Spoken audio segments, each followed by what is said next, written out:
my beloved Boss Mike Severa.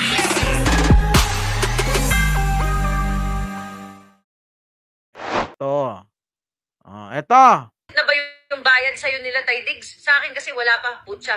Alam nyo kasi minsan, naiisip ko, maging fair tayo. Huwag tayong gumaya sa kanila, Noel Sikat. Mahirap pa rin paniwalaan yung mga ganito kasi, di ba, uso na ang AI. Pero alam nyo, kung yung mga yan, sa kanila gawin ito, sa ating gawin ito, abay, sasabihin nila, totoo yan.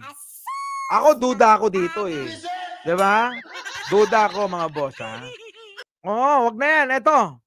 Sa kay kay Merlin Money. Attorney Vic, naniniwala ka ba sa sinabi ni Attorney Glenn Chong na tumulong ang Smartmatic sa pagkapanalo kay Marcos Jr.? Lagi nagkausap na kami ni Attorney Glenn dyan. Sabi ko, in all honesty, I have to be brutally frank about this. And with Lady you, Mark, hindi ko pwedeng sabihin produkto si President Marcos ng Smartmatic. Dahil kaya ako nakita ko, Glenn, pinaghirapan ko eh. Hindi ako natutulog na eh. Talagang pinaghirapan ko yan.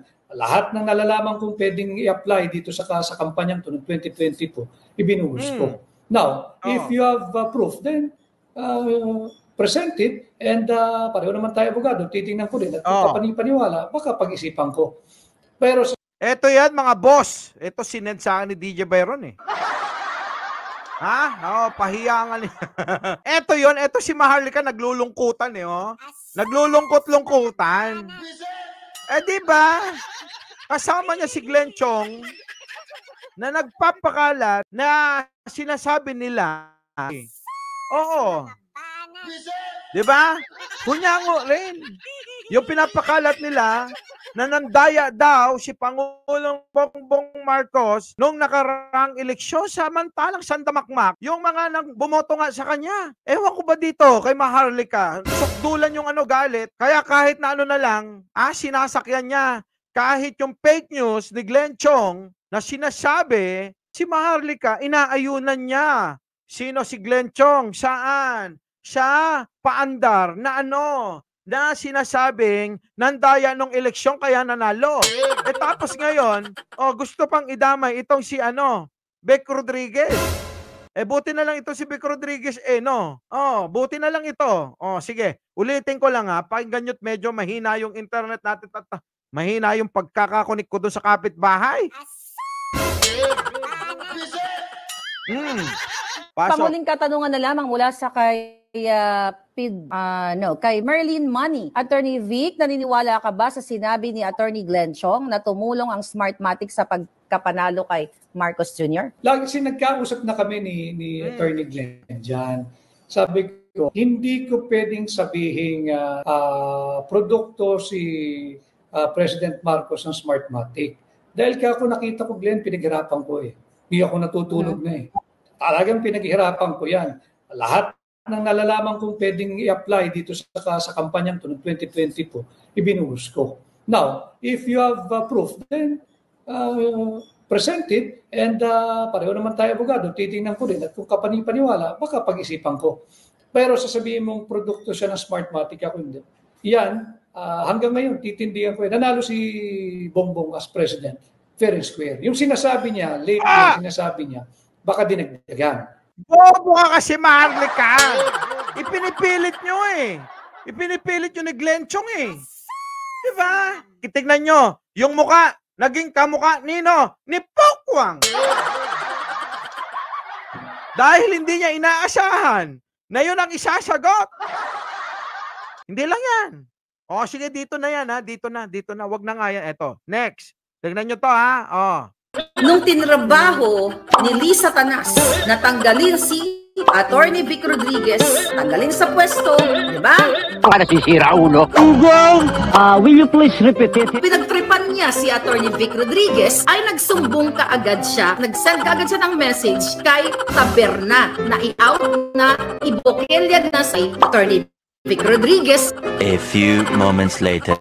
Sabi, kaya daw kayo inalis o tinanggal ay dahil ayaw nyong ibahagi yung ibang mga projects. Okay, na parang sinusolo nyo lang daw kaya kayo tinanggal kasi gusto nilang coordinated ang lahat ng project o yung corruption under the administration of Marcos. Unang-una, hindi ako tinanggal. Hindi ako tinanggal. Ako nag-resign. Bang! Kita niyo yung pinapakalat nila? Kita niyo kung gaano kasinungaling? Ganyan yan, kasinungaling. Sasabi lang na magsasabi yan kahit na hindi naman siya sigurado. O, meron pang isa. Tingnan nyo, ewan ko bakit pinaniniwalaan. Diba? Maharlika baliw. Oo, Rose pa, meron pa. Sa nagpa-interview sa akin, Marcos Jr., ni Pisto ba siningil kita? Yung anak mong, divorce siya. Na si Sandro Marcos, nagpa-interview kayo sa akin. Siningil ko ba kayo? At sinabi niyo ba sa akin na, Maharlika, huwag niyo na ako interviewin kasi Amerikana ka. Hindi ka pwede makialam. Nung pinakinabangan niyo, mga kababayan, pinakinabangan niyo, ang bunganga ako. 1 week later. Sinabi ko sa kanya nun, sabi ko, madam, mag-interview tayo, chika-chika, ganun-ganon. Ay, naku, sabi niya, Maharlika, si Bong na lang, dun, sabi niya, siya na lang interviewin mo.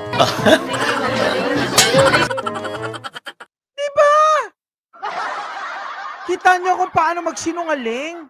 Yan yung sinasabi ko sa inyo para maka-hype lang siya ng mga manonood at ng mga, alam nyo yon yung mga mahina ulo. Oh, tapos pinaniniwalaan pa rin ninyo. Diba, Emel Bautista? Ewan ko, bakit ganyan? Oo, nung hini-hypnotize niya ako tinitignan ko siya, hindi tatalab sa akin yung pandali mo. Diba?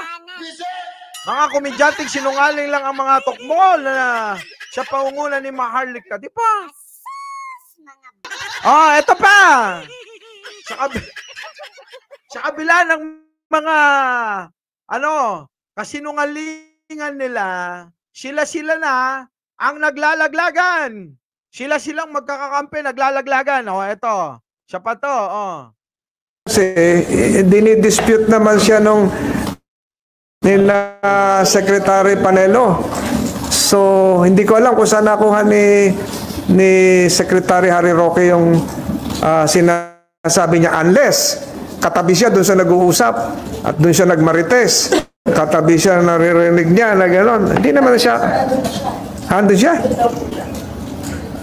Katabi siya, narinig niya yung dinideny na ni Presidente Duterte. So, sino magpapatunay na? Di mag-usap silang dalawa ni Xi Jinping na nandyan nga si Secretary Roque, narinig niya.